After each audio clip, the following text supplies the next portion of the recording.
ఓం గం గణపతయే నమః. ఓం శ్రీ మాత్రే నమః. ఓం శ్రీ గురుభ్యో నమః. ఓం శ్రీ మహాసరస్వత్యై నమో నమః. మా ఆది యాత్రలను చూస్తుంటే మీ అందరికీ కూడా పేరు పేరున నా హృదయపూర్వక నమస్కారాలు. నేను మీ డాక్టర్ వాడ్రేవు ఆదినారాయణరావు. ఇప్పుడు మనం 21 మే నుండి 31 మే వరకు కూడా 12 రాసుల వారికి ఎలా ఉండబోతోందో తెలుసుకుందాం. మేషరాశిలో కుజుడు, రవి బుధులు వృషభ రాశిలోను, గురు శుక్ర బుధుడు 29th వస్తున్నానుకోండి. గురు శుక్రులు మిథున రాశిలోను, సింహంలో కేతువు, కుంభరాశిలో రాహువు, శనీశ్వరుడు మీనరాశిలోనూ ఉన్నారు. సింహరాశి వారికి భయపడాల్సిన అవసరం ఏమీ లేదండి.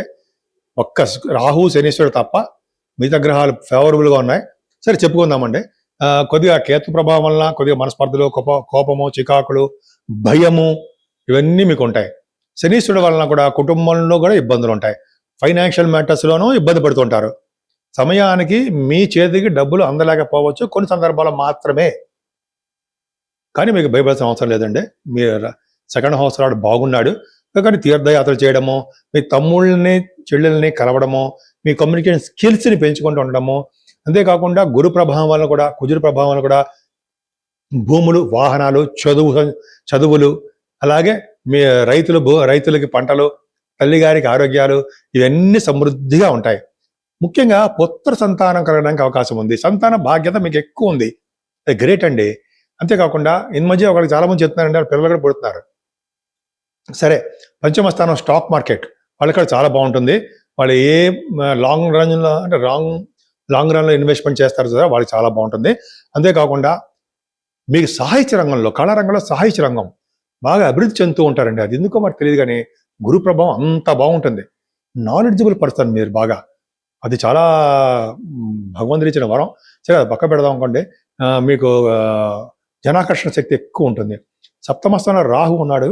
రాహు వలన వివాహాలు ఆలస్యం అవుతాయి మగవారికి, వివాహాలు త్వరగా అవుతాయి ఆడవాళ్ళకి. ఎందుకు చెప్తున్నాను, నాకు సొంత గీతం కాదండి, నేను చూపిస్తా బుక్స్లో కూడా. ఆ రాహు ఎవరైతే సప్తమంలో ఉన్నాడో వాళ్ళకి విడిపోవడం అంటూ ఉండదు.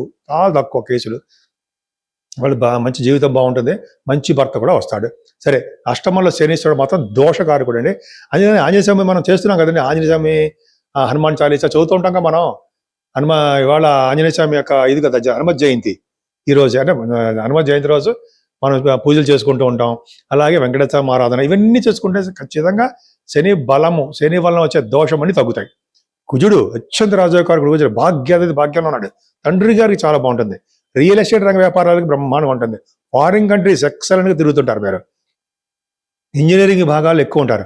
అలాగే డాక్టర్స్, కుజుడు డాక్టర్ సంబంధించిన వాడు కూడా అవుతాడండి. ఆయన డాక్టర్స్ సంబంధించిన అంటే మేషరాశిలో ఉన్నాడు కాబట్టి మీకు డాక్టర్స్గా అంటే మెడిసిన్ రీత్యా మీరు విదేశాలు వెళ్ళడానికి అవకాశం ఉంది. అలాగే రాజకీయ రంగంలో మంచి ఇన్ఫ్లుయెన్స్ ఉంటుందండి. ఏదో బాగుంది. దశమంలో రవిబుధులు మూటలు అంటే రవిబుధులు ఉన్నారంటే రాజకీయ రంగంలో ఉన్న వారికి పదవులు వస్తాయి. గవర్నమెంట్ ఉద్యోగాల కోసం ప్రయత్నిస్తున్న వారికి గవర్నమెంట్ జాబ్ వస్తుంది. అలాగే ఫైనాన్స్ అండ్ అకౌంట్స్ రంగంలో మేము ట్రై చేస్తున్నారో మొర్రో అంటే అది వస్తుంది వాళ్ళకి. ఎంత బాగుందండి. దశమంలో రవిబుధులు ఉన్నారంటే వాళ్ళు వెనక్కి తిరిగి చూసుకోకర్లా ప్రఖ్యాతమైన వ్యక్తిగా తయారవుతారు. సింహలగ్నానికి దశమంలో ఉన్నాడంటే ప్రపంచ ప్రఖ్యాతి చెందుతాడు. ప్రపంచ ప్రఖ్యాతి అంటే నేమ్ అండ్ ఫేమ్, విదేశాల్లో కూడా మీ పేరు ఉండి తీరుతుంది. నేను సొంత కవిత ఇప్పుడు కాదు. సరే, ఆ పక్క పెడదామండి. లాభంలో గురుశుక్రులు లాభంలో గురుశుక్రులు అంటే సినిమా రంగం, కళారంగం, సాహిత్య రంగం, అలాగే మీరు చేస్తున్న వ్యాపార రంగం. మీకు రావాల్సిన డబ్బులు అన్ని అద్భుతంగా వచ్చి తీరుతాయి. సన్మానాలు కూడా జరుగుతుంటాయి మీకు. సినిమా రంగంలో, టెలివిజన్ రంగంలో ఉన్న వారికి ఫీల్డ్స్లో ఉన్న సినిమాలు సక్సెస్ అయ్యి డబ్బులు బాగా సంపాదిస్తారు. రాజకీయ రంగంలో పదవులు వచ్చి తీరుతాయి. ఒక్క శనీశ్వరుడు ఒక్కడే మాత్రమే దోషంగా ఉన్నాడండి. మీరు శనికి సంబంధించిన పూజలు చేంజ్ చేసుకోండి. అయితే మీకు 19,000 జపాలు ఏదో ఉంటాయి కదా, జపాలు తర్పణాలు అంటారు కదా, అవి చేయించుకోండి. ఏదేమైనా శనీశ్వరుడిని ఒక్కని ఆ స్వామివారిని పట్టుకుంటే మిగతా గ్రహాలన్నీ అనుకూలంగా బ్రహ్మాండంగా ఉంటాయి. నేను మీ డాక్టర్ వాడ్రేవు ఆదినారాయణరావు అండి. ఇందా చెప్పినట్టుగానే మీ జాతకాలు చూపించుకోవాలనుకుంటే మా ఆది ఆస్ట్రాలజీని మీకు ఫోన్ చేయొచ్చు. రాకపోతే కింద నంబర్ స్క్రోల్ అవుతుంది. ఆ స్క్రోల్ అవుతున్న నెంబర్కి మీరు వాట్సాప్లో మెసేజ్ పెట్టచ్చండి. ఇలా షూట్స్లో ఉండడం వలన కూడా లిఫ్ట్ చేయడానికి కొంచెం ప్రాబ్లం అవుతుంది. ఫోన్ లిఫ్ట్ చేయలేకపోవచ్చు. మీరు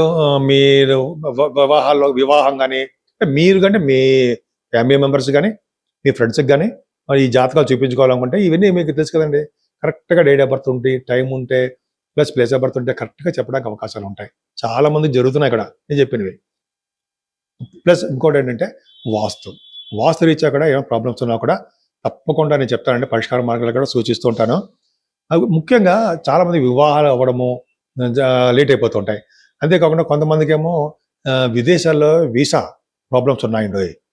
అదో ప్రాబ్లమ్స్ ఉన్నాయి. విదేశాల్లో ఉద్యోగంలో ఆలస్యం అవుతుంది.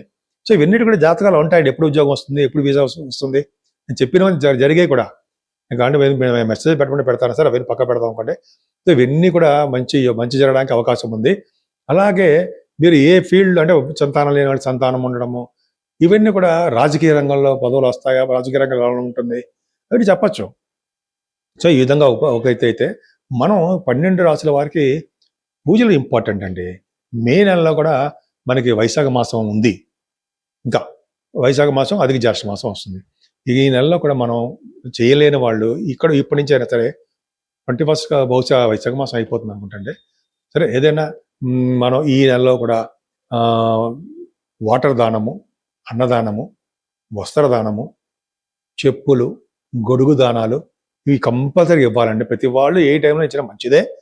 అంతేకాకుండా కుజుడికి శనేశ్వరుడికి పూజలు కంపల్సరీ చేయించుకోవాలి. చాలామంది కుజ జపం కానీ, కుజుడి వలన మీకు కొంతమందికి కుజుడు ప్రాబ్లమ్స్, అష్టమంలో కుజుడు ఉంటాడు, శనీశ్వరుడు ప్రాబ్లం ఉంటాడు. అందుకని కుజుడికి సంబంధించిన కళ్యాణాలు చేయించుకోవడము, తరచు సుబ్రహ్మణ్య దేవాలయాలు సందర్శించి మీ అష్టోత్తరాలు చేయించుకుంటూ ఉంటాం. ఇలా మీకు తోచిన విధంగా సుబ్రహ్మణ్యుడిని వదలకుండా పూజ చేసుకోవాల్సిందండి. అంటే ఆయనకి పూజలు చేయడం వల్ల ఉద్యోగాల ప్రాప్తి, పొలిటికల్ రంగంలో ప్రాప్తి, రైతు సంతాన ప్రాప్తి, వివాహ ప్రాప్తి, ఇవన్నీ కూడా ఆయనే కదా, కుజుడే కదా ఇచ్చేది. అందువలన ఖచ్చితంగా ఇందువలన కుజుడు పూజించడం వలన అన్ని శుభాలే జరుగుతాయి. శనీశ్వరుడు కూడా ఉండయి. మనం శనీశ్వరుని మనం చాలా దూరాలు వెళ్ళి అక్కడ మనం గుళ్ళలో పూజ చేయించుకోలేము. కానీ మనం ఉన్న ఊళ్ళోనే మహాన్యాసం కాదండి, సారీ, మనకి స్వామికి శనీశ్వరుడు పూజ చేస్తుంటారు. తైలాభిషేకాలు అది చేయించుకోవడం, 7 వారాలు కూడా చేయించుకోవడం, వెంకటేశ్వర స్వామి దర్శనాలు చేయించుకుంటూ శనివారం అఖండ దీపారాధన ఆయన దగ్గర చేస్తూ, అలాగే వెంకటేశ్వర స్వామి వారిని తులసిమాలతో పూజిస్తూ, విష్ణువుని అంటే వెంకటేశ్వర స్వామి వారిని దర్శనం చేసుకుంటూ, శివాభిషేకాలు చేసుకుంటూ, అమ్మవారిని, గాయత్రి అమ్మవారిని పూజిస్తూ మనం ఇలా చేస్తూ ఉండడం వల్ల మనకి ఉన్న దోషాలు నెమ్మదిగా ఆ పాపవంతులు నెమ్మదిగా కరిగి మనకి చక్కటి ఫలితాలు వచ్చి తీరుతాయండి. దేవుని నమ్ముకున్న వాడు ఎప్పుడు చెడిపోవడని శాస్త్రం చెప్తోంది. అలాగే వెంకటేశ్వర స్వామి కలియుగంలో వెంకటేశ్వర స్వామి పవర్ ఎక్కువ ఉంటుంది కాబట్టి వెంకటేశ్వర స్వామి వారిని, శివయ్యని పూజించుకోవడం వల్ల సర్వసుఖాలు కలిగి మీ ఇంట్లో ఆనందంగా ఉండడానికి అవకాశాలు ఎక్కువ ఉంటాయి.